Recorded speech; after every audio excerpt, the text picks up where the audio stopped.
महाराष्ट्राच्या राजकारणात आणि घराघरात लाडकी बहीण योजना ही केवळ एक शब्द राहिला नव्हता, तर तो एक मोठा भावनिक आणि राजकीय विषय बनलाय।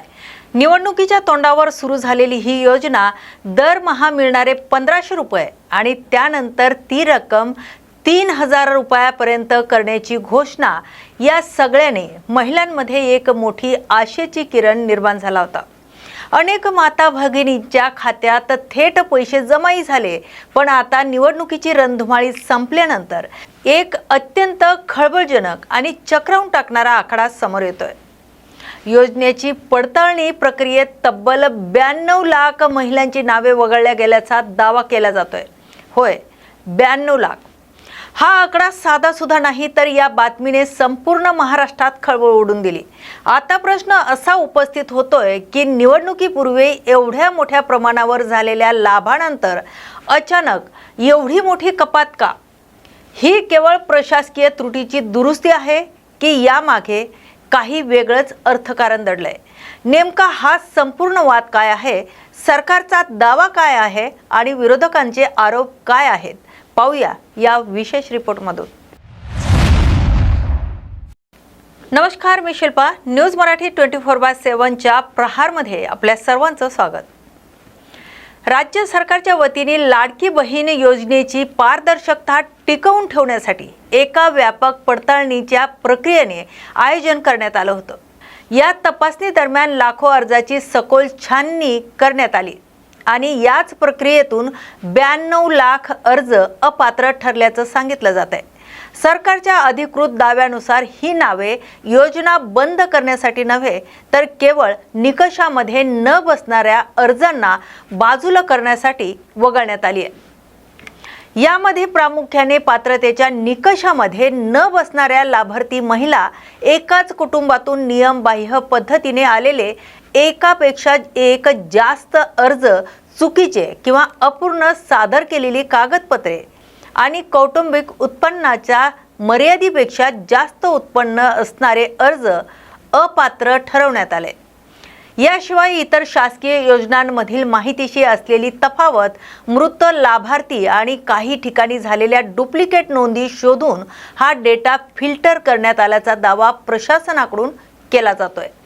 प्रशासनाचा हा पडताळणीचा दावा तांत्रिकदृष्ट्या कितीही बरोबर वाटत असला तरी या आकड्याने विरोधकांच्या हाती एक मोठं राजकीय अस्त्र दिलंय।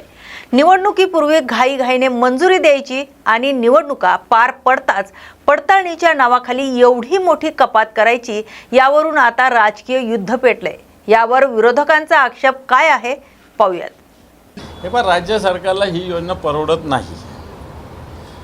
आता रद्द तर करता येत नाही, मग एक एक टप्प्यात थोडे थोडे थोडे रद्द करा। आता मागच्या काळात 81 लाख महिला ह्याच्यातून कमी झालेल्या आहे आणि आता 10-11 लाख कमी झाले, म्हणजे जवळपास 1 कोटी कमी झालेले आहे। म्हणून राज्य सरकार, मला असं वाटतं, खर्च झेपवत नाही, म्हणून योजना रद्द करता येत नाही। म्हणून अशा पद्धतीनं काही ना काही KYC म्हणा, वेगवेगळे कारणं देऊन महिलांची संख्या ह्याच्यातून कमी करतं, हे स्पष्ट आहे। राष्ट्रवादी काँग्रेस, शरद पवार गट, काँग्रेस आणि इतर सर्वच विरोधी पक्षांनी या मुद्द्यावरून सरकारला थेट धारेवर धरले। विरोधकांचा आरोप आहे की ही योजना केवळ निवडणुकीपुरती मते मिळवण्यासाठी वापरली गेली।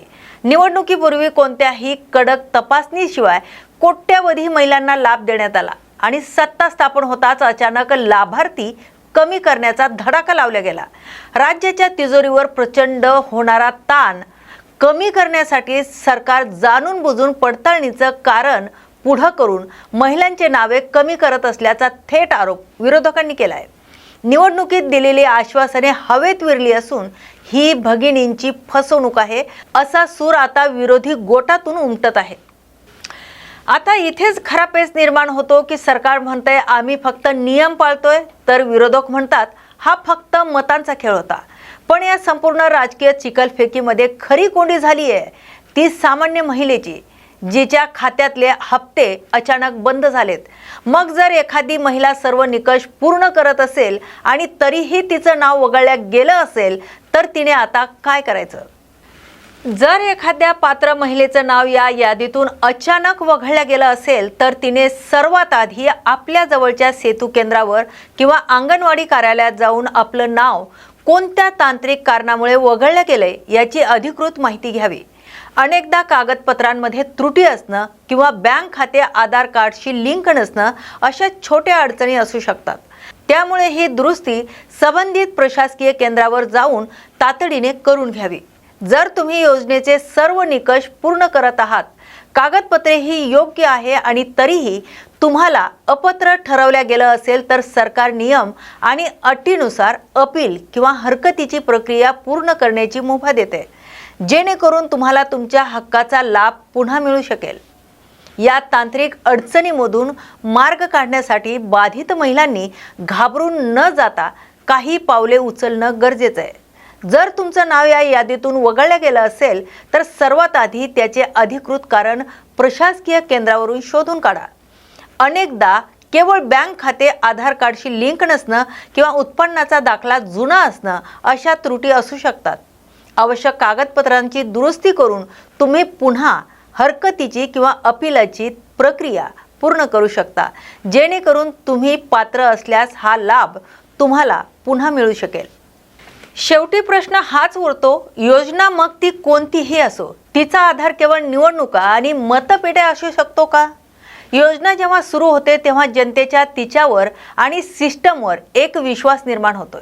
जर 92 लाख अर्ज खरोखरच अपात्र होते तर ते निवडणुकीपूर्वीच का शोधले गेले नाहीत? तेव्हा ही सिस्टम कुठे होती? आणि जर ते पात्र आहेत तर मग आता त्यांच्या हक्काचे पैसे का रोखले जात आहेत? या दोन्ही प्रश्नाचे उत्तरे सरकारने आणि प्रशासनाने देणे गरजेचं आहे। यावर तुम्हाला काय वाटतंय? निवडणुकीनंतर होणारी ही लाभार्थी कपात योग्य आहे का, की यामागे खरोखरच राजकीय गणिते दडली आहेत? तुमची मते, तुमची प्रतिक्रिया आम्हाला खाली दिलेल्या नंबरवर किंवा सोशल मीडिया हँडल्सवर नक्की कळवा, कारण तुमची मते, तुमच्या प्रतिक्रिया ही जनतेची खरी ताकद आहे आणि हाच तर खरा प्रहार आहे।